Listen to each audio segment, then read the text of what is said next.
अपने, ना सदर इनके, ना वजीर आजम इनके, इनको तो डूब मरना चाहिए कि ये कौन सी हुकूमत कर रहे हैं।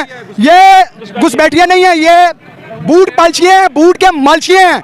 जो आने वाले इलेक्शन में हमारा 1 करोड़ 2 करोड़ नया नौजवान वोटर होगा, ये लोग उसको कैसे संभालेंगे।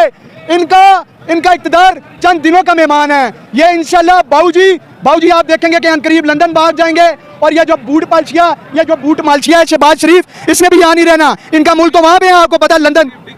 तारीख लिखने होगी, हर किरदार बेनकाब होगा। जो पाकिस्तान के हकूक पे, अवाम के हकूक पे जिसने भी डाका मारा है वो इंशाल्लाह बेनकाब होगा और तारीख में उसका नाम गद्दारों में आएगा इंशाल्लाह।